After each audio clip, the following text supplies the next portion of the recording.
அனைவருக்கும் வணக்கம். டிஎன்பிஎஸ்சி படிச்சுட்டு இருக்கவங்களுக்கு ரொம்பவே முக்கியமான அப்டேட் என்ன அப்படின்னு சொல்லி பார்த்தீங்கன்னா, மாவட்ட நீதிமன்றங்களில் புதுசாக ஒரு போஸ்ட் வந்து அப்டேட் பண்ணியிருக்காங்க, கிரியேட் பண்ணியிருக்காங்க. அது என்ன போஸ்ட்டு, எப்போ நமக்கான நோட்டிஃபிகேஷன் வந்து வரப்போகுது, அதுக்கான சேலரி என்ன அப்படிங்கிற டீட்டெயில்ஸ் வந்து டீட்டெயில்டாக பார்ப்போம். ஸோ இதில் என்ன சொல்லியிருக்காங்க அப்படின்னு சொல்லி பார்த்தீங்கன்னா, அனைத்து மாவட்ட நீதிமன்றங்களும் கம்ப்யூட்டர் ஆப்ரேட்டர் பதவி உருவாக்கும் அப்படின்னு சொல்லியிருக்காங்க. இதற்கான குவாலிஃபிகேஷனும் கொடுத்துருக்காங்க. அனைத்து மாவட்ட நீதிமன்றங்களையும் கம்ப்யூட்டர் ஆப்ரேட்டர் பதவி புதிதாக உருவாக்கப்பட்டு அதற்கான அரசாணை பார்த்தீங்கன்னா வெளியிடப்பட்டிருக்கிறதா சொல்லியிருக்காங்க.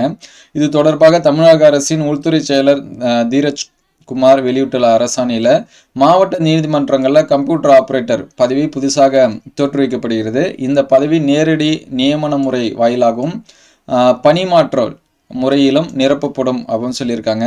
பணி நியமன அதிகாரியாக மாவட்ட முதன்மை நீதிபதி அல்லது மாவட்ட நீதிபதி இருப்பார் அப்படின்னு சொல்லியிருக்காங்க.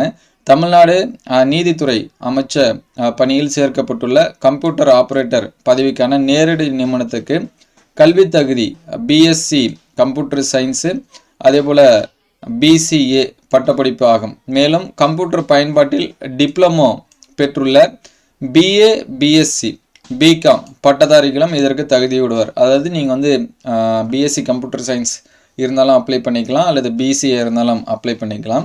ஒருவேளை நீங்கள் வந்து பிஏ பிஎஸ்சி பிகாம் இந்த மாதிரி இருந்தீங்க அப்படின்னா டிப்ளமோ அந்த கம்ப்யூட்டர் அப்ளிகேஷன் சொல்லுவோம், அந்த இது முடிச்சிருந்தீங்க அப்படின்னா நீங்கள் வந்து எழுதிக்கலாம். அடிப்படை கல்வி தகுதியான பட்டப்படிப்போட நீங்கள் டிகிரியோடு சேர்த்து என்ன முடிச்சிருக்குன்னா தமிழ் மற்றும் இங்கிலீஷ் வந்து பார்த்தீங்கன்னா தட்டச்சு தேர்வுகளில் தேர்ச்சி பெற்றிருக்க வேண்டியது அவசியம் அப்படின்னு சொல்லியிருக்காங்க. நீங்கள் வந்து அந்த தமிழ் அண்ட் இங்கிலீஷ் நீங்கள் வந்து டைப் ரைட்டிங் வந்து கம்ப்ளீட் பண்ணியிருக்கணும் அப்படின்னு சொல்லியிருக்காங்க. அப்படின்னு இந்த அரசாணையில் வந்து கூறப்பட்டிருக்கதா சொல்லியிருக்காங்க. கம்ப்யூட்டர் ஆப்ரேட்டர் பதவிக்கு பார்த்தீங்கன்னா அடிப்படை சம்பளம் 7600 பேசிக் பே கொடுத்துருக்காங்க. எனவே இந்த பதவி டிஎன்பிஎஸ்சி குரூப் 2A தேர்வு மூலம் நிரப்பப்படும் சொல்லியிருக்காங்க.